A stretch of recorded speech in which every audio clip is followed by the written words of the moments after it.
eu sempre digo o seguinte: sejam muito bem-vindos, e é sincero, todos os senhores e as senhoras são muito bem-vindos à nossa casa, e eu vou explicar por quê. O Fernando, que fez a oração inicial, todos são bem-vindos. O Fernando, ele é judeu. É casado com a Soninha, ó, o Fernando é esse aqui. É casado com a Soninha, que é católica. Eu sempre fui espírita kardecista e sou católico. E a minha esposa é católica, beatíssima, fervorosa. O que eu quero dizer com isso? Os senhores são bem-vindos, porque entre nós, entre os colaboradores da casa, nós temos aqueles que praticam a Umbanda, aqueles que são judeus, aqueles que são católicos, aqueles que são crentes e até testemunha de Jeová. Nós aqui não impomos nada. A gente fala de Jesus. E meus irmãos e minhas irmãs, se a religião que os senhores e as senhoras professam fazem com que os senhores se sintam melhor, faz com que os senhores sejam pessoas melhores, então a religião que os senhores professam é muito boa. Tudo que faz a gente melhorar, tudo que nos torna pessoas mais corretas, mais honestas, mais decentes, é muito bom. Então sejam todos muito bem-vindos, os irmãos da Umbanda, os irmãos que são crentes, protestantes, enfim, todos sintam-se abraçados, sintam-se bem-vindos à nossa casa. Eu achei que era necessário fazer essa consideração. E uma outra coisa também. Nós falamos muito de Cristo, todos nós que temos qualquer manifestação por uma agremiação religiosa, a gente diz, a gente segue o Cristo, nós seguimos o Cristo, né? Mas nós somos cristãos. A gente segue o Cristo, mas a gente faz aquilo que o Mestre ensinou. A gente age, nós somos imitadores de Cristo? Eu respondo, não, nós não somos. Nós não somos. Nós temos prevenções uns contra os outros pelo simples fato de a pessoa não pertencer ao nosso grupo religioso, da pessoa não torcer pelo nosso time, da pessoa não votar no nosso candidato. Nós não somos tão cristãos assim como a gente pensa que é. Seria bom se em cada rosto nós víssemos um irmão. Seria muito bom se nós, como cristãos, como irmãos de Jesus, como filhos de um mesmo Pai, nos víssemos como pessoas da mesma família. Somos da mesma família. Somos todos da mesma família. Todos aqui, os que eu sei o nome e os que eu não sei o nome, os que eu conheço um pouco da história pessoal e os que eu não sei, porque por tantas dificuldades que passaram, considero meus irmãos, vamos nos considerar irmãos. Eu falei outro dia sobre uma coisa linda que nós temos na Igreja Católica, que depois que nós fazemos a oração dominical, vulgarmente chamada de Pai Nosso, nós nos cumprimentamos e desejamos a paz do Cristo uns aos outros. Que a paz do Cristo nos envolva, que a paz do Cristo permaneça em nós e que nós, enquanto não temos a nossa própria paz, possamos desfrutar da paz de nosso Senhor Jesus Cristo, o Filho unigênito do Pai, aquele que se dignou vir até aqui, caminhou entre nós e nos mostrou que, independente da nossa religião, independente da nossa fé, que é muito pequena, Ele amou a todos nós. Ele amou os leprosos, Ele amou as prostitutas, Ele amou os fariseus, os saduceus, Ele amou os hipócritas. Mas a gente só ama quem a gente ama, né? Quem é legal pra gente, quem é da nossa família, quem nós gostamos, quem faz aquilo que a gente espera que a pessoa faça, não é? E aquelas pessoas difíceis, a gente quer mais que se estrepe, não é? Você falou da casa, né, aqui na Igreja Católica, mas em outras religiões também. Sim, sim. Por exemplo, o crente, quando se cumprimenta, fala a paz, a sim, paz. E se tratam por irmãos. A paz, irmãos. É bonito. E se tratam por irmãos. Somos irmãos. E olha, para deixar bem claro, não somos fanáticos religiosos. Nós somos pessoas que entendem que precisam melhorar. Todos nós. Se os senhores voltaram, aqueles que já têm uma frequência na casa, se voltaram, é porque têm o desejo de se melhorar. E os que estão pela primeira vez, sejam bem-vindos, sejam muito bem-vindos, venham de onde vierem. Sempre tem um lugar no nosso coração para cada um dos senhores e das senhoras. Então, meus irmãos e minhas irmãs, hoje vamos falar um pouco dessa nossa necessidade de se alimentar. Paulo apóstolo, na sua carta aos Hebreus, no capítulo 13, versículo 9, ele diz o seguinte, que mais importante do que os manjares é nós saciarmos a fome do Espírito. E por que Paulo fala isso? Lá ele está falando sobre a nutrição espiritual. Vejam só, nós estamos nessa época em que nós fazemos o cadastramento para as pessoas receberem as cestas.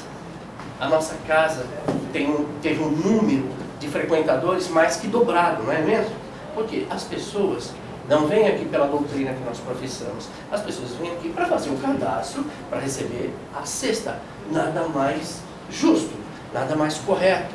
E nós não estamos fazendo essa referência como se estivesse fazendo algum tipo de crítica, não é isso.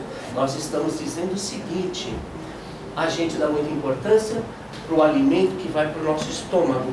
E o alimento que vai fortalecer o nosso espírito, a nossa alma, a gente não tem pensado muito nisso. Vejam o que diz Paulo apóstolo ainda na sua carta aos Hebreus. Ele diz o seguinte, nós haveremos de nos alimentar o nosso corpo, para nos fortalecermos, para nós podermos, com o corpo são, estender as nossas mãos em auxílio. A gente precisa estar fortalecido no corpo para poder amparar, sustentar aqueles que são fracos. Mas não é bem isso que tem acontecido. A gente fortalece o corpo, primeiro por vaidade e segundo para a gente colocar em prática a violência, a prepotência, para dominar os mais fracos. A gente estuda, a gente se esforça, nós buscamos o êxito material, o êxito na nossa profissão, para nós nos impormos aos demais, para massagear o nosso ego. Paulo apóstolo já dizia isso lá atrás, 75 anos, 80 anos depois da partida de nosso Senhor. E a gente continua fazendo isso. Por que a gente se esforça tanto para comer mais, para alimentar mais o nosso corpo, para ter um guarda-roupa mais abarrotado de roupas? O Fernando veio aqui várias vezes. Ele não falou, o Corcel 2 de quem que é? Ele não falou do Monza. Ele não falou do Del Rey. Só falou de carro bacana. Vocês, meus queridos, estão bem. Né? Ninguém aqui tem Corcel. Ninguém tem Del Rey. Eu tenho carrinho do lado. Eu penso o seguinte, não, eu fiz essa piadinha, mas só para ilustrar. Mas o Monza... Nós estamos nos esforçando para melhorar as nossas vidas. Mas pensem, meus queridos, nós estamos nos esforçando para amealhar bens materiais. E a gente está deixando de lado, relegando ao segundo ou até um terceiro posto, a nossa alma, que é imortal. Todas as religiões dizem isso, preconizam isso. Nossa alma é imortal, pelo simples fato de nós sermos filhos do Eterno. O Eterno é o nosso Pai. Ora, a gente não puxa o pai e a mãe?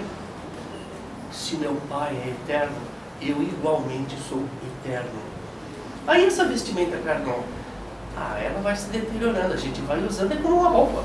A gente vai usando, existe o desgaste natural, e depois a gente volta para a casa do Pai.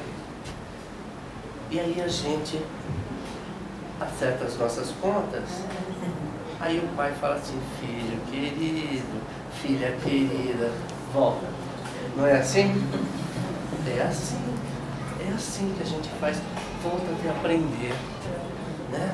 Então as dores, as mágoas que nós temos, eles são... É a fatura cobrando a nossa reparação. A gente precisa reparar os erros que nós cometemos. E o Pai é tão bom, o Pai é tão infinitamente bom, que Ele faz com que a gente esqueça tudo que a gente já aprontou. Eu repito a exaustão. Presentemente, essa nossa versão é a melhor versão de nós mesmos. A vida hoje está difícil? Tá, né? Imagina como era antes. Imagina lá atrás. Não imagina. Não imagina. Ela era bem mais difícil. Mas estamos aqui. Estamos aqui firmes e fortes. Nem tão firmes, nem tão fortes. Mas estamos unidos. Estamos juntos. E nós adquirimos conhecimento. Por isso que nós chamamos essa nossa manifestação religiosa de doutrina. É a doutrina de Kardec. Kardec, que nem acreditava muito em Deus, ele era um cara, sim, devoto, mas ele sequer acreditava nos espíritos. O que ele fez? Um belo dia ele ouviu falar que tinha uns espíritos, umas mesas girantes, um pessoal que recebia uns saravás lá estranhos e escreviam e falavam coisas que ninguém sabia. Allan Kardec, cético que era, ele falou, eu vou ver isso aí como é que é.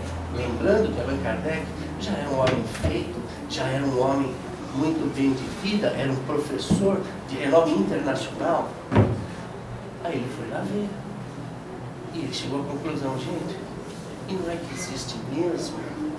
E agora me dizem, aqueles que ainda têm alguma dúvida, os senhores passam por um corredor.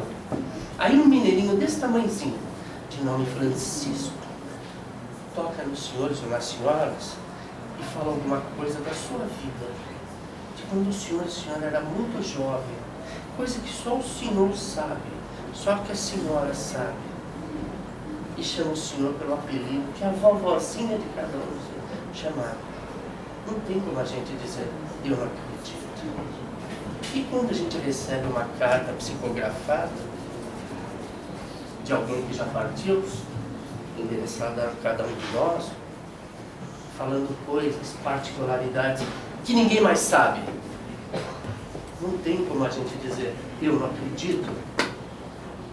E quando a gente vem à casa de oração, e o médico, que é uma pessoa, o médium, que é uma pessoa absolutamente comum, absolutamente idêntica a qualquer um de nós. Nós somos iguais, não tem diferença. Aí o médium vai direto no local da sua dor. Porque ele é só uma ferramenta. Lembre-se, a própria palavra já diz, médium, ele é um medianeiro. Ele faz só a união do pessoal do outro plano com os senhores e as senhoras. O medianeiro toca exatamente no lugar onde os senhores têm a dor. Ou fala alguma coisa que só serve para o senhor e para a senhora para aquele momento.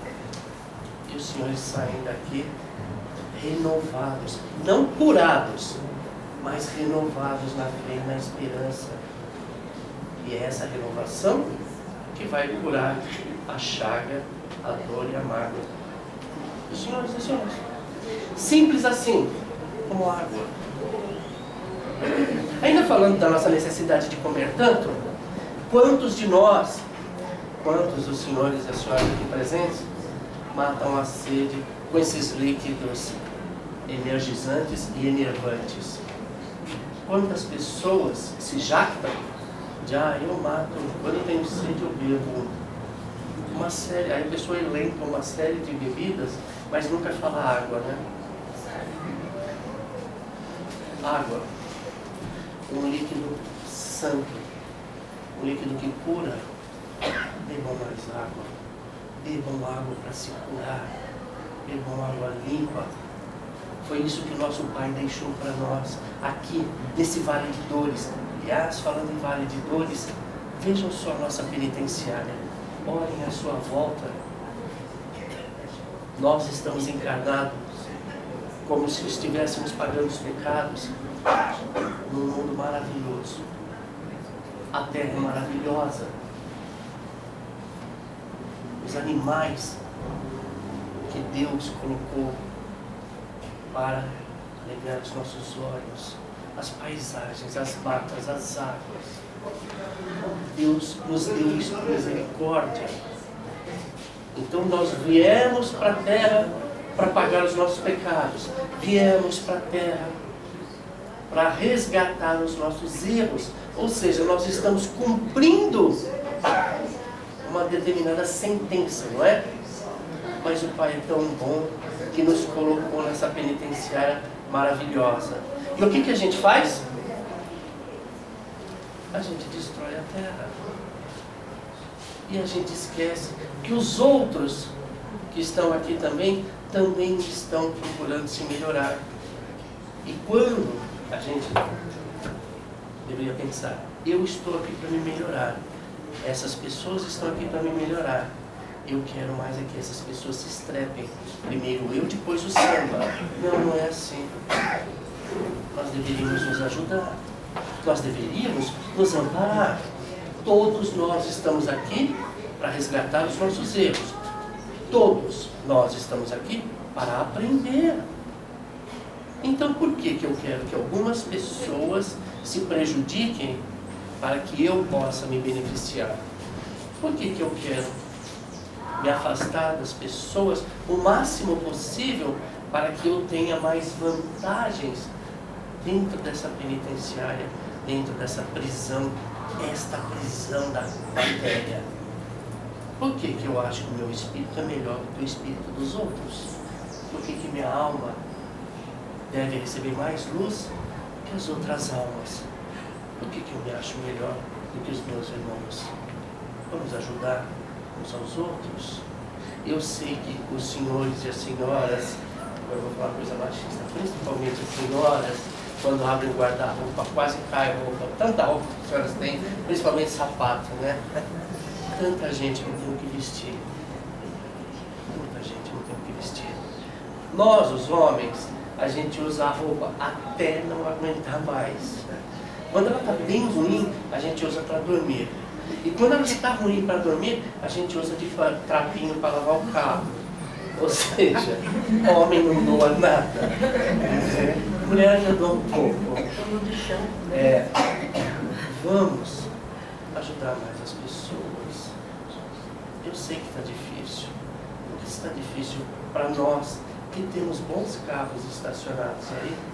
Imagina para aqueles que nem carro tem. E olha, pasmem, tem gente realmente, e eu não estou fazendo aqui drama, tem gente que vai ter um Natal bem difícil. E realmente é fato. As pessoas vêm para a casa de oração para comer. Para comer. Os senhores, as senhoras, a grande maioria de nós, a gente vem para orar. A gente vem para tomar um passe. Mas tem gente que tem vindo aqui única e exclusivamente para comer. As pessoas vão na lanchonete e a lanchonete está lá. Eu sei que os preços praticados na lanchonete não são os mais convidativos, mas a gente precisa encarecer um pouquinho para a gente ter um pouquinho mais de recurso. E o que eu peço perdão, peço 1000 perdões, mas a gente precisa ter um pouquinho mais para a gente poder oferecer um pouco mais. Mas algumas pessoas vêm aqui e querem tomar um café, mas não tem dinheiro para o café. Querem comer um pão de queijo, mas não tem o dinheiro para o pão de queijo. E a gente dá. Aí depois o Fernando, que é o homem que cuida do dinheiro, ele me dá bronca. Não, mas é para dar, é para vender. Eu entendo ele. Se a gente começar a distribuir um pouco que a gente tem, a gente vai, um dia desse, vai acabar fechando. Mas a gente precisa ajudar. Precisamos de mais roupas, precisamos de mais calçados, de agasalhos, de calças, de camisas, de móveis. Aqueles televisores que os senhores irão trocar nesse Natal, mandem o velho para cá. A gente faz dinheiro disso. A gente vai ajudar as pessoas. Aqueles que não podem depositar na conta, porque os nossos recursos estão muito reduzidos, entreguem móveis usados, roupas usadas, e a gente negocia, faz dinheiro disso. É uma forma de ajudar. Eu sei que a gente chega na casa de oração e a primeira coisa que quem está aqui na frente diz é: ah, eu vou pedir dinheiro para vocês. Mas é verdade. Nós estamos passando por dificuldades acêduas. A nossa despensa está vazia. Vazia. Ainda que nós quiséssemos distribuir arroz e feijão, não daria, porque nós não temos um único pacote de arroz na nossa despensa. Tá bom? Era o que eu queria falar para os senhores e para as senhoras. Mas antes de eu terminar, sobre a fé, sobre isso de nós nos curarmos, eu sempre repito: quem cura não é o sacerdote, não é o padre, não é o pastor, não é o médico. E aí, eu ouço isso toda semana, é verdade. Alguns curandeiros assumem uma postura de enviados de Cristo, né? Eu sou especial.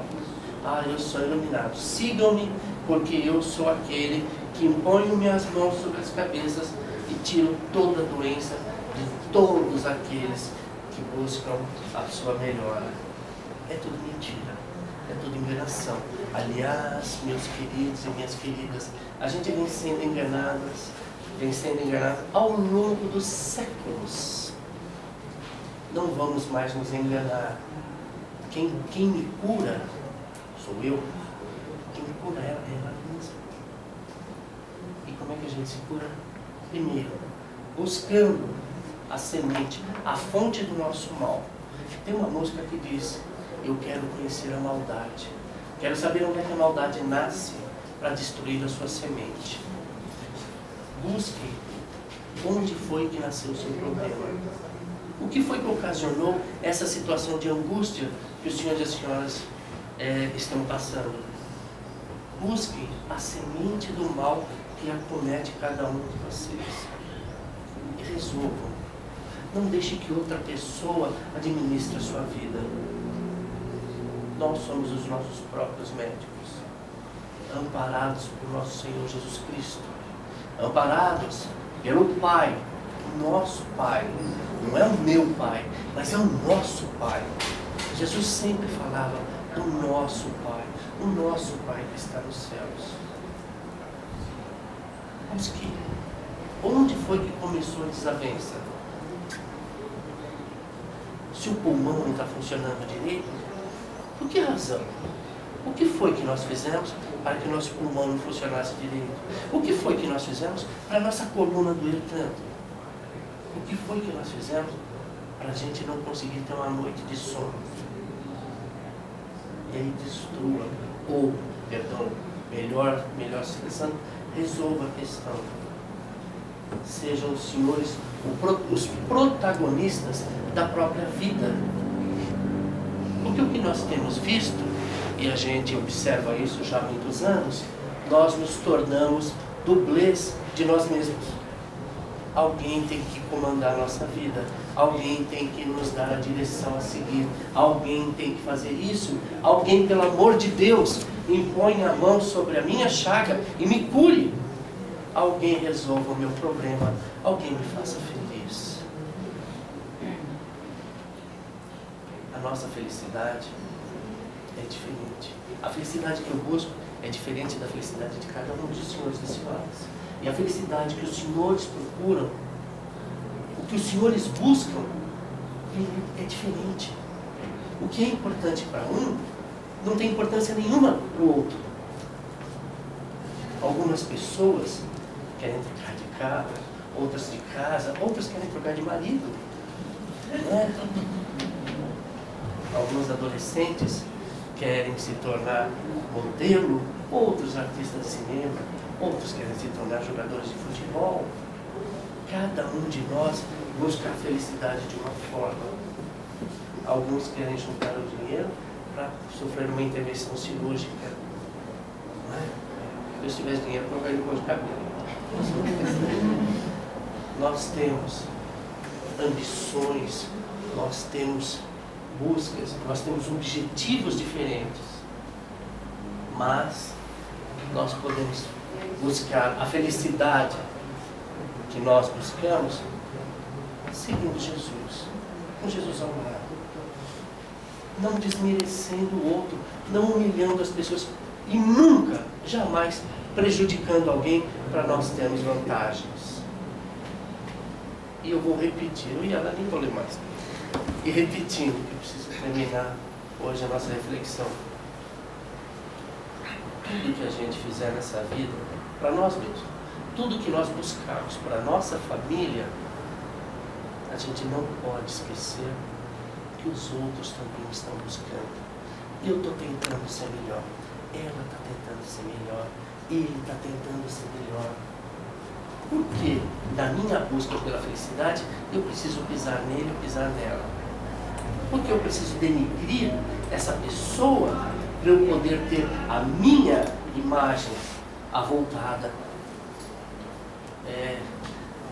Que as pessoas me vejam. Por que eu tenho que pisar nas pessoas? Todos nós aqui, a gente está matando um leão por dia. Todos nós. Uns com um pouco mais de facilidade, outros com um pouco mais de sacrifício. Mas todos nós. Então que a gente se ajude. Que a gente se ajude mais. Que a gente se ampare mais. Para quem tiver 2 panetones, divida. Eu sei que a gaveta lá do guarda-roupa de vocês, ela fica emperrada de tanta roupa que tem lá. Tem gente passando frio, tem gente passando fome. Eu peço 1000 perdões por só ter pedido hoje, mas eu só queria despertar em cada um dos senhores isso que vai acontecer daqui a menos de 70 dias, que são as festas de Natal. Vamos lembrar que se nós somos de uma mesma família, que a nossa ceia seja então para toda a nossa família e não só para alguns. Deus abençoe, senhores e senhoras. Mais uma vez, aqueles que estão vindo pela primeira vez e aqueles que professam uma outra vertente religiosa, sejam muito bem-vindos, porque aqui a gente só fala de Jesus. Tá? Que assim seja. Graças a Deus.